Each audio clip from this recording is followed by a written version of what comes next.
Kisah cinta polisi Turki, kenalan via FB, tertarik tentang Aceh, hingga menikahi gadis matang kulit.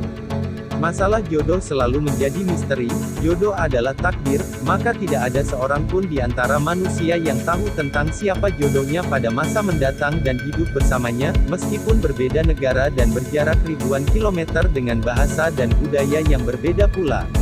Begitu juga yang dialami seorang gadis Aceh dari sebuah gampong di Kecamatan Matangkuli, Kabupaten Aceh Utara.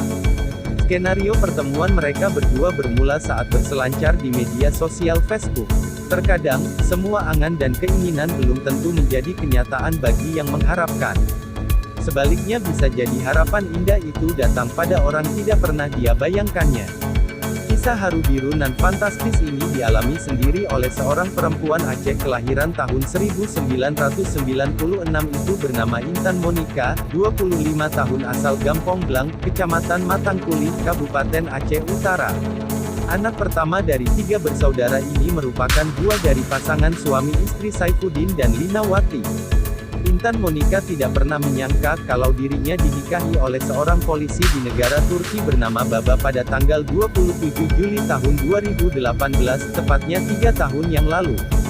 Kini pasangan suami istri berbeda negara itu telah hidup bahagia dan menetap di negara Turki dan telah dikarunia seorang anak bernama Ratu Zeynep Yakmur. Berusia 2 tahun, Intan Monika yang dikonfirmasi langsung via WhatsApp menceritakan kisah cinta yang panjang dan berliku yang membuat keduanya bertemu. Awalnya, bapak pria asal Turki ini sangat mengagumi sejarah dan hubungan erat antara kerajaan Turki Ottoman di masa Sultan Abdul Hamid yang sering menolong dan mengirimkan bantuan untuk rakyat Aceh. Ketika itu, bendera Turki dan Aceh sangat mirip dan menyatu, dengan warna dominan merah, ada gambar pedang dan tulisan kalimat tauhid, maklum saja kedua suku bangsa ini sama-sama beragama Islam. Sehingga, dari tautan sejarah masa lalu itu, membuat Baba pun ingin mengetahui lebih jauh tentang seluk-beluk tentang Aceh. Baba juga menjelajahi Facebook orang-orang Aceh. Kebetulan saat itu, Baba terpaut pada sebuah komentar Facebook Intan Monika soal dunia Aceh.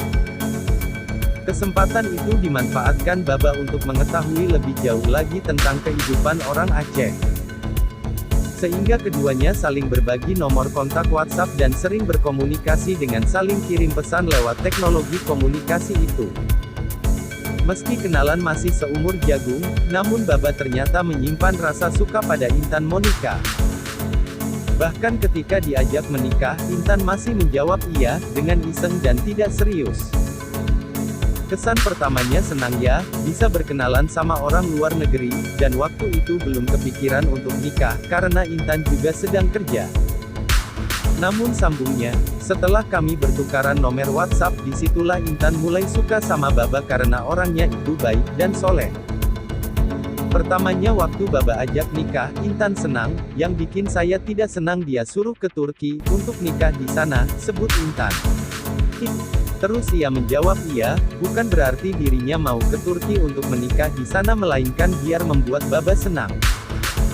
Ternyata 1 bulan kemudian, saya bilang ke Baba kalau saya tidak mau ke Turki, karena tidak ada izin sama keluarga dan masih belum etis kalau wanita yang menjumpai pria untuk nikah, kisah Intan. Istilah Acehnya, nggak mungkin mon mita tima, sumur cari timba, kan tidak mungkin, dan di situ kami pernah break, tidak saling komunikasi, selama 1 minggu, dan setelah itu, akhirnya Baba ngechat lagi. Dia bilang bakalan ke Indonesia, akhirnya 1 bulan kemudian, dia benaran datang sendiri dan kami pun menikah, paparnya. Intan menambahkan, meskipun dalam berbahasa sedikit kesulitan, mereka tetap langgeng dan bahkan sudah 3 tahun menikah masih menetap bucin Turki.